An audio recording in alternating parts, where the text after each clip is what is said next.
শুভ সকাল বন্ধুরা, সকলে কেমন আছো? তো সকাল সকাল ঘুম থেকে উঠেই আজকে আমি সমস্ত কাজই হয়ে গেছে, শুধু বাসন কটা মাজতে আর এই উনুনটা লেপতেই বাকি আছে। তো আমি এই যে দুয়োদ্বারটা পোঁছ দিয়ে উনুনটা লেপে নিচ্ছি। আসলে আজকে এক জায়গায় যাব, তোমরা বলো তো আমি কোথায় যেতে পারি? আজকে তো একটা বাবার মন্দিরের অভিষেক হবে, তো আমি সেখানেই যাব। তো তোমাদের আমি ওখানে গিয়ে সমস্ত সব কিছু দেখাবো। আর কালকে সবাই গঙ্গাসাগরে গিয়েছিল জল আনতে, গঙ্গায় গিয়েছিল 108 জন মহিলা, ও সাথে আরও বাড়তি লোকও গিয়েছিল, তোমার 20-30 জনের মতো। সবাই এক কলস করে গঙ্গা জলেছে এনে ওই মন্দিরের অভিষেক করবে। তো আমি এই যে ঘর দুয়ার উনুন টুনুনগুলো লেপে, আর আজকে যেহেতু নিরামিষ খাবো, যেহেতু একটা মন্দিরের অভিষেক হবে, তো সব কাজ করে আমি দেখি যাব। তো দেখো আমার লেপা কিন্তু হয়ে গেছে, এখন আমি বাসনগুলোকে মেজে নেব। আর দেখো বাসন মাজবো বলেই এদিকে দেখি মাইক চলে এসেছে, ব্যান্ড পার্টি। দেখো কত কত জন সব সারিবদ্ধভাবে মাথায় জল নিয়ে চলে আসছে, আর ওই যে ব্যান্ড পার্টি নিয়েই সবাই আসছে। আসলে 3 কিলোমিটারের মতন হেঁটে আসছে, আর তার আগে বাসে করে গিয়েছিল। ভেবেছিলাম আমিও যাব, কিন্তু তো যাওয়ার হয়ে ওঠেনি, একটু শরীরটা খারাপ ছিল যার জন্য। তো দেখো সবাই কত সুন্দর লাগছে, সব সারিবদ্ধভাবে কলস নিয়ে যাচ্ছে, আর বাড়ির সামনে দিয়েই যাচ্ছে বলে আমি ছুটে বেরিয়ে গেছি ব্যান্ড পার্টির আওয়াজ শুনে। তো আমি আর আগে পৌঁছতে পারলাম কই, তো সব কাজগুলো সেরে তাড়াতাড়ি ভাবছি যাব।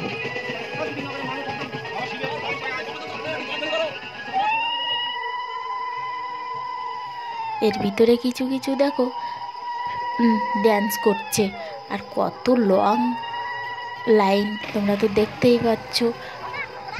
108 জন মহিলা এমনি কলস নিয়ে আছে, তারপরেও আরও বাড়তি মহিলা মন্দিরের ভিতরের অভিষেক করার জন্য জল নেবে, তার জন্য তারাও জল নিয়েছে। প্রায় কমপক্ষে 130-এর উপরে সবাই মাথায় জল নিয়ে আসছে। তো দেখো কি কত সুন্দর লাগছে দৃশ্যটা।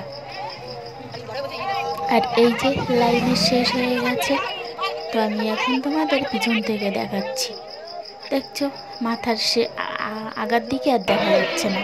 তো আমি সব কাজ সেরে রান্না বান্না করে তার ভিতরে মন্দিরে চলে আসলাম। এসে দেখি সব জলগুলোই ঢালা হয়ে গেছে মন্দিরের উপরে।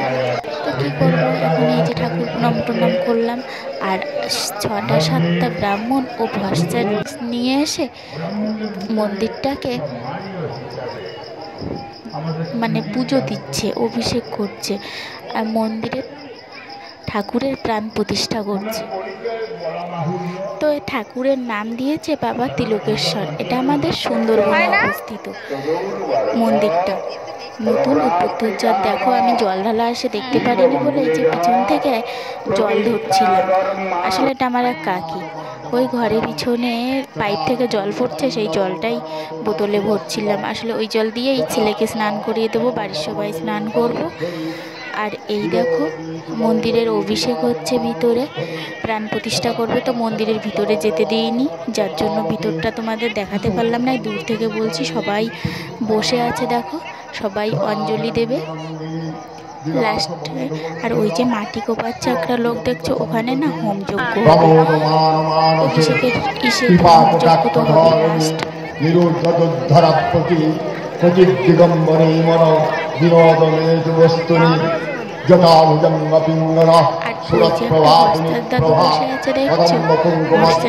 কিছু মন্ত্র বলে শোনাচ্ছে আমাদেরকে, ভালো করে শুনতে বলেছে, তা আমি কিন্তু একটু তোমাদেরকেও শোনালাম, যার জন্য ভলিউমটা আমি কমিয়ে দিলাম।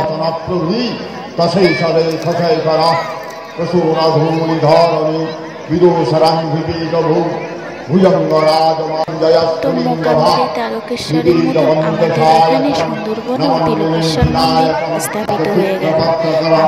আমরা তো প্রচুর খুশি, আমাদের বাড়ি থেকে আর বেশি দূরে যেতে হবে না বাবার মাথায় জল ঢালতে। তো তোমরা সবাই মন দিয়ে শুনছো তো মন্ত্রটা।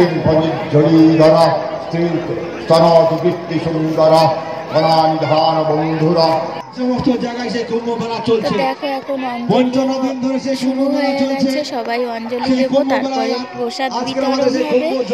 আর ওই যে যজ্ঞটা এখনো শেষ হয়নি, যজ্ঞটা করেই অঞ্জলিটা হবে। আমরা সবাই রেডি হয়ে বসে পড়েছি। আর সবাই ওই যে কিছু কিছু লোক দান করছে জিনিসপত্র, কিছু কিছু ফল কিংবা কাঁসার জিনিসগুলো দান করছে।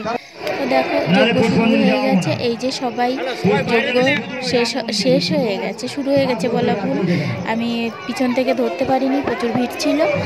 তো শেষ হয়ে গেছে। এখন বেলপাতা, ঘি বেলপাতা দিতে এসেছি আমি আমার ছেলে, সবাই পরপর ঘি বেলপাতা দিলাম। তো আজকের মতো এখানেই সমাপ্তি করলাম। আর মেন কথা হলো এখনো জল দেওয়া হয়নি বাবার মাথায়। তো